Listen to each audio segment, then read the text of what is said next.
은혜를 우리가 기억하고 우리가 먼저가 아니라 먼저 우리를 사랑해 주신 주님의 그 크신 사랑과 은혜를 날마다 기억하며 저희들 감사함으로 살아가는 저희들 모두가 되길 소망합니다. 우리 시간 저희를 향하신 하나님의 그 크신 사랑을 찬송하며 나갑시다.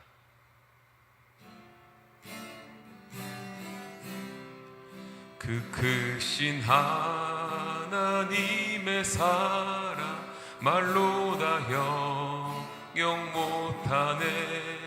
저 높고 높은 별을 넘어 이 낮고 낮은 땅 위에 죄범한 영혼 구하려 그 아들 보내사 화목제물 삼으시고 죄 용서하셨네. 하나님 크신 사랑을 증량 다 못하며 영원히 변치 않는 사랑 성도여 찬양하세. 괴로운 시절 지나가고 땅 위에 영화 쇠할 때 주 믿지 않던 영혼들은 큰 소리 외쳐 울어도 주 믿는 성도들에게 큰 사랑 베푸사 우리의 죄 사했으니 그 은혜 잊을까. 하늘을 두루마리 삼고 바다를 먹물 삼아도 한없는 하나님의 사랑 다 기록할 수 없겠네. 하나님의 크신 사랑 그 어찌 다 쓸까. 저 하늘 높이 쌓아도 채우지 못하리. 하나님 크신 사랑은 증량 다 못하네. 영원히 변치 않는 사랑 성도여 찬양하. 하나님 크신 사랑 하나님 크신 사랑은 증량 다 못하네. 영원히 변치 않는 사랑 성도여 찬양하세.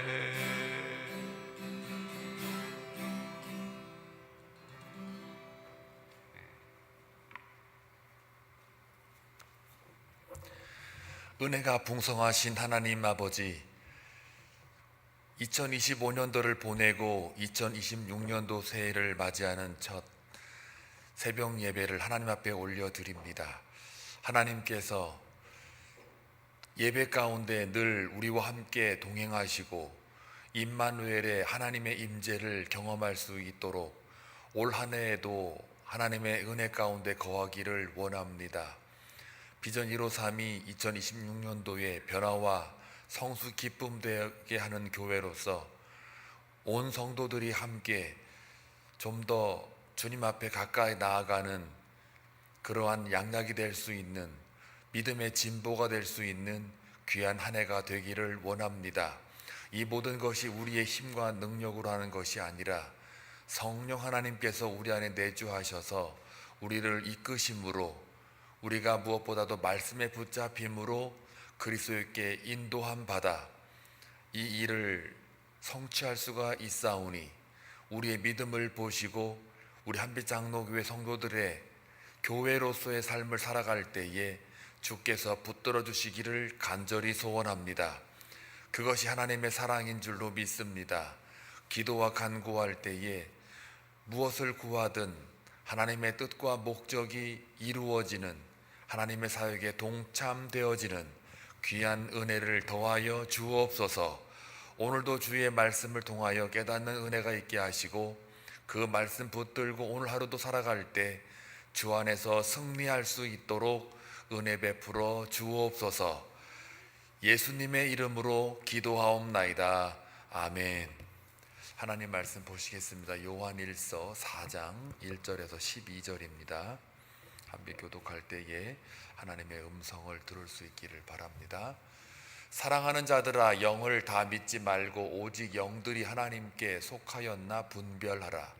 많은 거짓 선지자가 세상에 나왔음이라. 이로써 너희가 하나님의 영을 알지니 곧 예수 그리스도께서 육체로 오신 것을 시인하는 영마다 하나님께 속한 것이요 예수를 시인하지 아니하는 영마다 하나님께 속한 것이 아니니 이것이 곧 적그리스도의 영이니라. 우리라 한 말을 너희가 들었거니와 지금 벌써 세상에 있느니라.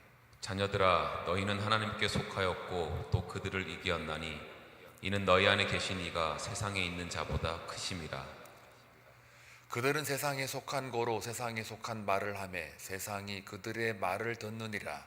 우리는 하나님께 속하였으니 하나님을 아는 자는 우리의 말을 듣고 하나님께 속하지 아니한 자는 우리의 말을 듣지 아니하나니 진리의 영과 미혹의 영을 이로써 아느니라. 사랑하는 자들아, 우리가 서로 사랑하자. 사랑은 하나님께 속한 것이니 사랑하는 자마다 하나님으로부터 나서 하나님을 알고 사랑하지 아니하는 자는 하나님을 알지 못하나니 이는 하나님은 사랑이심이라. 하나님의 사랑이 우리에게 이렇게 나타난 바 되었으니 하나님이 자기의 독생자를 세상에 보내심은 그로 말미암아 우리를 살리려 하심이라. 사랑은 여기 있으니 우리가 하나님을 사랑한 것이 아니요 하나님이 우리를 사랑하사 우리 죄를 속하기 위하여 화목제물로 그 아들을 보내셨음이라. 사랑하는 자들아, 하나님이 이같이 우리를 사랑하셨은즉 우리도 서로 사랑하는 것이 마땅하도다. 다같이 어느 때나 하나님을 본 사람이 없으되 만일 우리가 서로 사랑하면 하나님이 우리 안에 거하시고 그의 사랑이 우리 안에 온전히 이루어지느니라. 아멘. 요한 1, 2, 3서를 요한 서신이라고 합니다. 목적은 사실 요한복음에 이어서 어쩌면 부록 같은 거죠. 그래서 예수가 누구냐라고 질문을 던질 때 그리스도다라는 것을 증명하고 반복하면서 강조하는 서신이기도 하면서도 또한 하는 이 쓰신 그 목적이 뭐냐면 당시에 이 초대교회에게 가장 걸림돌 중에 하나가 이단들이 많이 생겨났다라는 겁니다. 그래서 거짓 선지자들이 거짓을 가르치고 복음을 왜곡되게 가르치다 보니까 여기에 대해서 요한이 서신서를 쓰게 되는 거죠. 그리고 복음을 더 재확인하고 또 하나님의 본질이 무엇이냐, 사랑이다. 이것이 십자가에서 나타난 하나님의 모습, 즉 예수가 참 인간이면서 참 신이다라는 것을 다시 요한 1, 2, 3서를 통해서 말하고 있습니다. 이것을 좀 더 종말론적으로 표현하면 요한계시록의 모든 내용이겠지요. 그래서 이 요한이 쓴 모든 책들은 복음서와 마찬가지로 예수가 그리스도다, 하나님이다, 하나님의 아들이다 라는 것을 말하고자 증거하고자 쓴 책이라고 보시면 됩니다. 그래서 사실 1장부터 묵상을 하면 좋겠습니다만은 오늘 첫날 4장부터 들어가기 때문에 다 말할 수는 없고, 다만 4장에는 두 가지의 크게 나눌 수가 있는데, 하나는 진리의 영, 미혹한 영이 있다.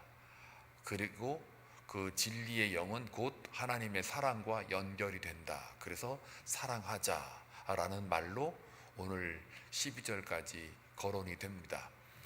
결론부터 말씀드리면 진리의 영과 거짓의 영에, 혹은 여기 6절에 보게 되면은 우리는 하나님께 속하였으니 하나님을 아는 자는 우리의 말을 듣고 하나님께 속하지 아니하는 자는 우리의 말을 듣지 아니하나니, 그 다음에 진리의 영과 미혹의 영을 이로써 아느니라 할 때 진리의 영과 미혹의 영이 반드시 두 가지의 영이 존재한다예요. 진리의 영만 있으면 얼마나 좋겠습니까만은 이 세상에 미혹의 영이 있다. 당연히 사탄, 마귀로부터, 악한 영으로부터 오는 거겠죠. 자, 그래서 이 진리의 영과 미혹의 영의 기준이 무엇이냐 그랬을 때에 예수 그리스도다. 그리고 그 예수 그리스도의 본체는 사랑이다 라는 것을 오늘 말하려고 합니다. 1절에 보시게 되면 그래서 사랑하는 자들아 영을 다 믿지 말래요. 왜 그럴까요? 방금 읽었던 6절 말씀처럼 진리의 영과 거짓의 영이 있기 때문입니다. 그래서 진리의 영은 무엇이고 미혹하는 거짓의 영은 무엇이냐라는 것을 분별해라 라는 것을 초점을 두고 쓴 책이 바로 요한 1서예요. 그리고 2서 3서죠. 자, 그러면 여기서 영이라는 말은 무엇일까? 결국은 선지자들을 가리켜요. 보면은 분별하라, 많은 거짓 선지자가 세상에 나왔습니다. 거짓 선지자가 있다는 거죠. 그러니까 거짓의 영, 참된 선지자가 말하는 참된 영. 그러니까 참된 선지자, 거짓 선지자 이 두 개가 다 있어요. 진리의 영이 있고 미혹의 영이 있고 이 두 가지가 다 있는데 그 근거는 무엇이냐? 바로 2절입니다. 이로써 너희가 하나님의 영을 알지니 곧 예수 그리스도께서 육체로 오신 것을 시인하는 영마다 하나님께 속한 것이다. 그러니까 여러분이 그리스도가 육체로 오셨다, 즉 예수의 인성을 믿고 신성을 믿게 되면, 이 두 가지를 다 믿게 되면 그 영이 하나님께 속한 거다. 그러니까 이것은 인간의 이론과 어떤 합리적인 사고를 가지고 수용하는 게 아니라는 거죠. 그래서 이 예수가 바로 진리의 영, 미혹의 영을 구별하는 기준이 되는 거란 말입니다. 자, 그러면은 과거에 구약 시대나 초대 교회 시대나 항상 거짓 선지자가 난무했어요. 그래서 이 거짓 선지자들이 왜 이렇게 설치고 다니느냐, 난무하느냐 라고 할 때는 뭐겠습니까? 그런 말들을 잘 듣는단 말이에요.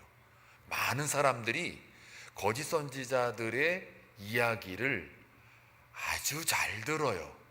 듣지 말래도 잘 들어요. 참된 선지자의 말은요, 안 들어요. 왜 안 들을까요? 여기 읽지는 않겠습니다. 열왕기상 22장 5절 이하의 말씀을 보게 되면은 여러분 그거 기억나세요? 미가 선지자가 한 명이고 거기에 맞서서 싸우는 선지자가 400명이에요. 이스라엘 왕이 이제 전쟁을 나가야 되는데 이거 나가면 이깁니까? 집니까? 라고 물어보니까 400명이 다 뭐래요? 무조건 나가세요. 그럼 이깁니다.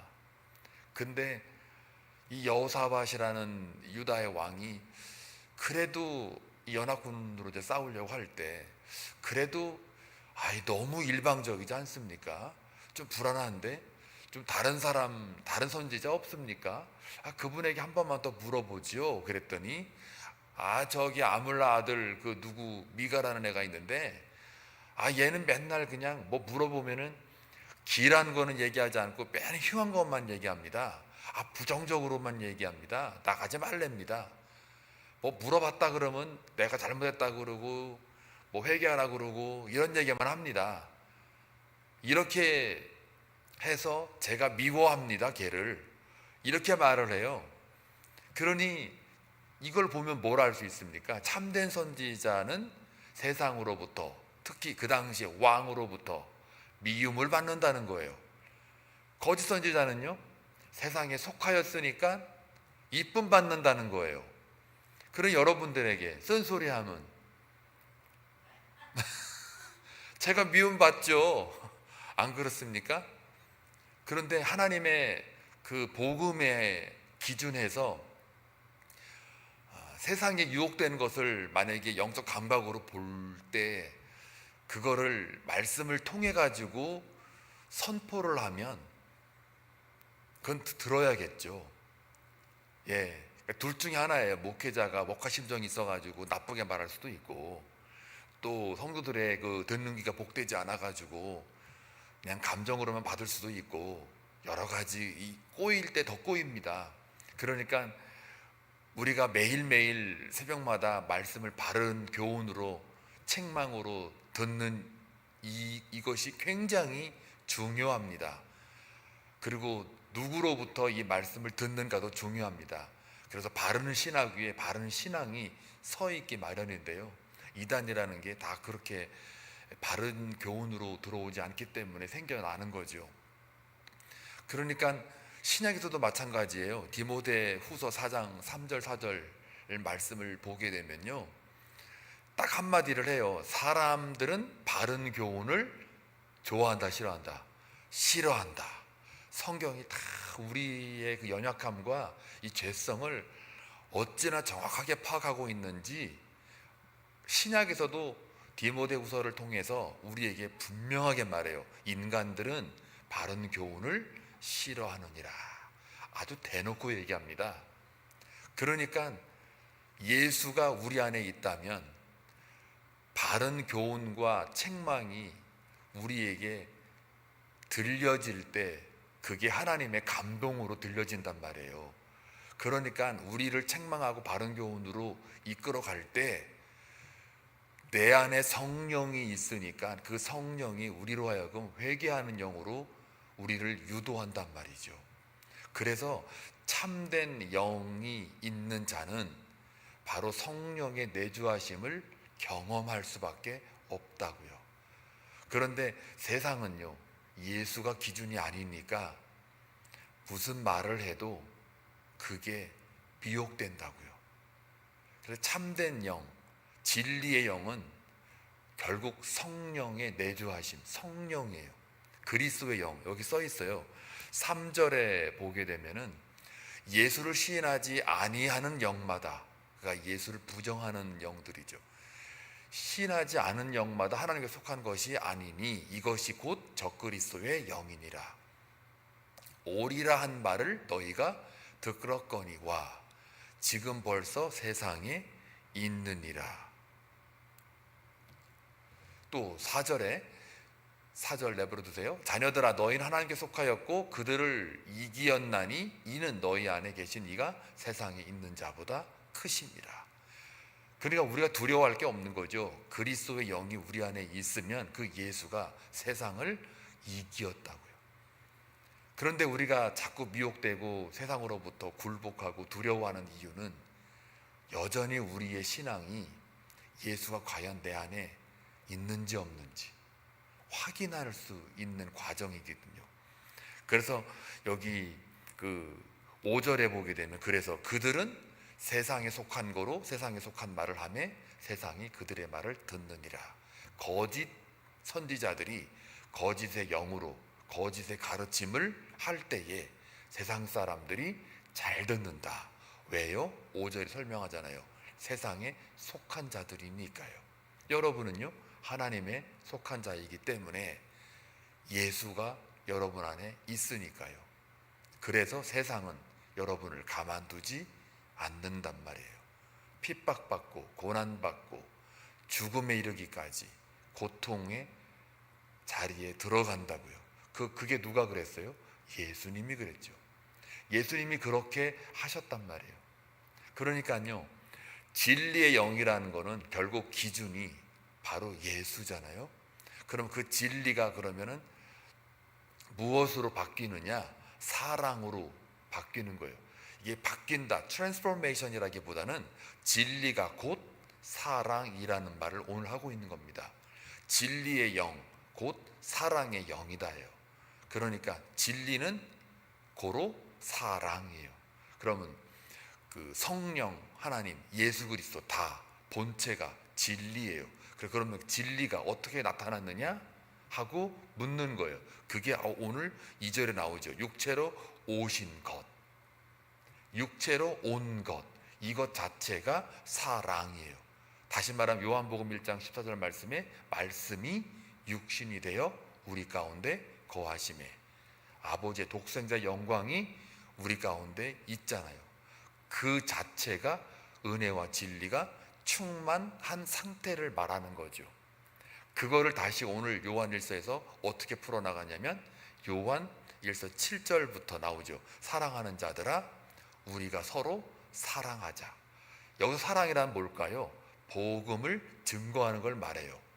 여러분이 도덕과 윤리적으로 뛰어나가지고 마음씨 고와서 착해서 사람들을 사랑하자 그런 사랑 말고요. 여기서 말한 사랑은 다시 말하면 행동으로 보이라는 건데 그게 뭐예요? 복음을 증거하라는 거예요. 십자가의 사랑을 하자는 거예요.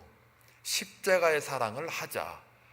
진리가 사랑이니까 진리의 영에 있는 우리가 그 진리를 따라가는 거니까 그 따라가는 행동이 무엇이냐? 사랑인 거예요. 근데 그 사랑이 뭐예요? 진리가 뭘 했느냐죠. 예수가 무엇을 했느냐? 육체로 오셨다라는 거. 그리고 오셔서 어떻게 해요? 죽으셨다라는 거. 부활하셔서 우리의 구원을 책임지셨다라는 거. 그게 사랑이라는 거죠. 그걸 서로 하자예요. 사랑하자가 옆 사람 좀 어렵고 가난한 사람 도와주자. 예, 그것도 물론 하나의 사랑이라 하면 사랑이죠. 그런데 이게 참 중요해요. 예수님께서 왜 죽으셨는지를 모르는 상태에서 인간들이 사랑한다는 것은 여전히 인간들이 죄 가운데 있다라는 이야기입니다. 그러니까 예수를 모르고 하는 사랑은 그저 이기적인 사랑의 어떤 모양일 뿐이라는 거예요. 예수가 우리 안에 없고 진리가 영으로서 우리 안에 내주하지 않으면 우리가 하는 사랑은 세상에 속한 자와 마찬가지로 좀 구제할 수 있고 조금 봉사할 수 있고 섬길 수 있죠. 근데 그것조차도 나중에는 쌓이면 자기의 의가 드러나고요, 자기 잘남이 증명이 되고 남다름을 구별하게 되는, 스스로 만족한단 말이에요. 그렇기 때문에 예수가 우리 안에 거하지 않고 예수가 왜 이 땅에 오셨는가를 모른 채, 왜 죽으셨는지를 모른 채 하는 사랑은 여전히 우리가 겉으로 보기에는 사랑한다고 하지만 그 사랑조차도 죄 가운데 있음을 증거한단 말이에요. 결국은 우리가 서로 사랑하자 이 얘기는 결국 예수 그리스도를 바르게 알고 육체로 오신 것을 시인하여 예수가 가신 그 십자가의 길을 우리도 가자. 그리고 그 십자가의 사랑을 우리도 실천하고 행동하자. 즉 뭡니까 이게? 복음을 증거하는 증인된 삶으로 살아내자. 무엇을 증거하자고요? 예수가 그리스도다, 하나님이다, 하나님의 아들이다 라고 하나님께서 육체를 입으심으로 하나님의 스스로를 드러내신 것처럼 우리도 그 십자가를 지고 감당함으로써 그게 사랑이라고 하는 걸로 표현이 돼요. 다른 사람들이 우리를 바라볼 때에 아하, 저 사람을 통해서 예수가 나타내지고 하나님이 드러내는 거라면 그거를 사랑이라고 한단 말이에요. 요한 저자가 말하는 사랑, 그거예요.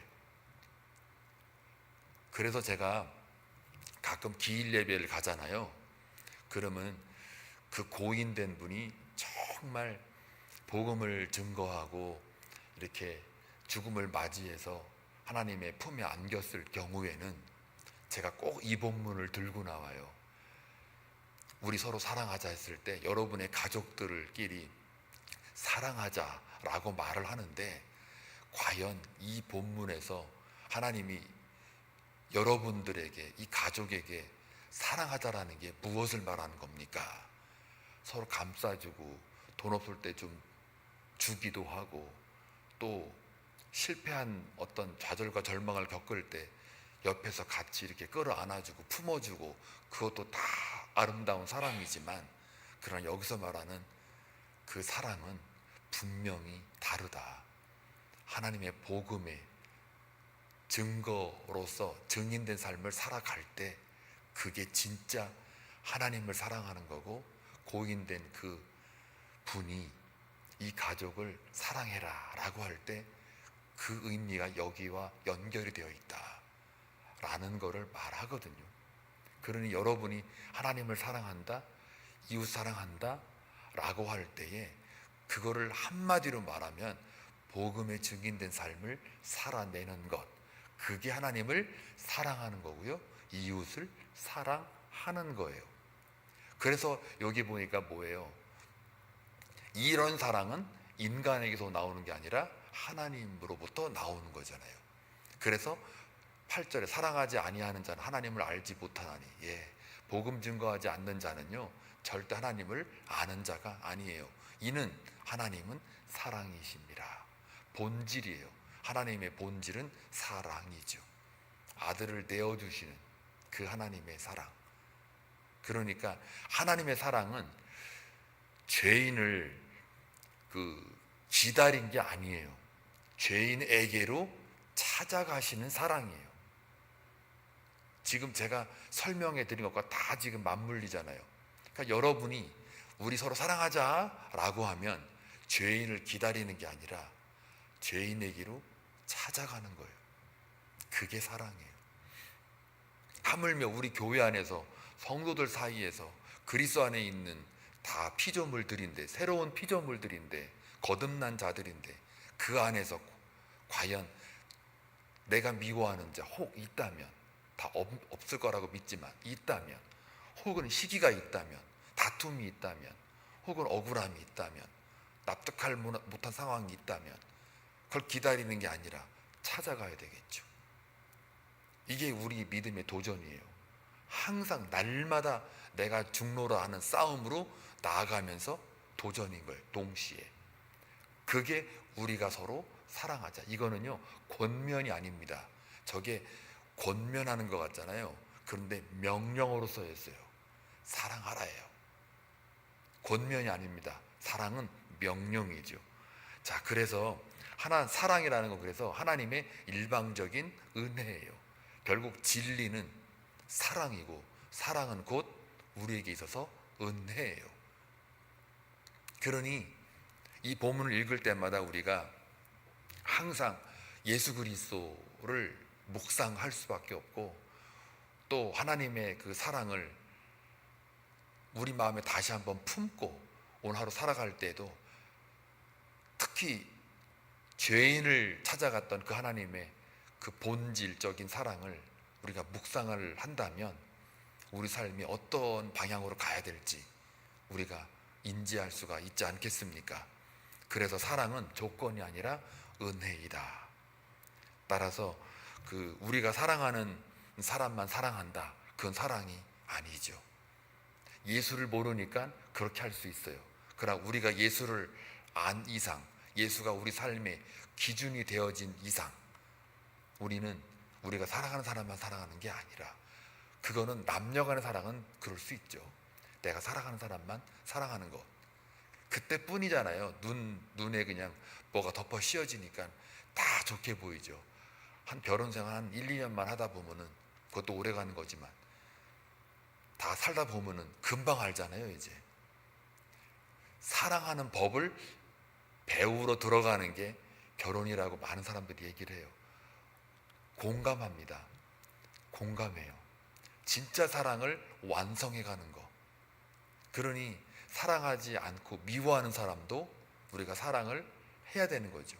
당연히. 이건 명령 이전에 그냥 하나님의 본질을 깨달은 사람이라면, 하나님의 사랑을 우리가 아는 자라면, 그러면은 그걸 생각하면 우리가 할 수밖에 없는 거예요.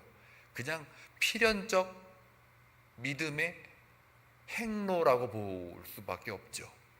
그래서 11절에 보니까 사랑하는 자들아, 하나님이 이같이 우리를 사랑하셨은즉, 하나님이 우리를 사랑하셨은즉 우리도 서로 사랑하는 것이 마땅하도다. 이 마땅하다라는 게요, 그냥 우주적 법칙으로 말하는 거예요. 그냥 그 흐름의 당위성을 말하는 거예요. 뭘 누가 시켜서 억지로 강제로 이거 말하는 게 아니고 자연스러움이라는 거예요. 우리가 서로 사랑하는 게 자연스러움. 안 하면 이상하다 이거예요. 하는 게 자연스러움인데 안 하는 거죠. 목사가 설교만 하고 기도를 한 번도 안 해요. 이상하다 그럴 거 아니에요, 여러분들이. 그렇죠?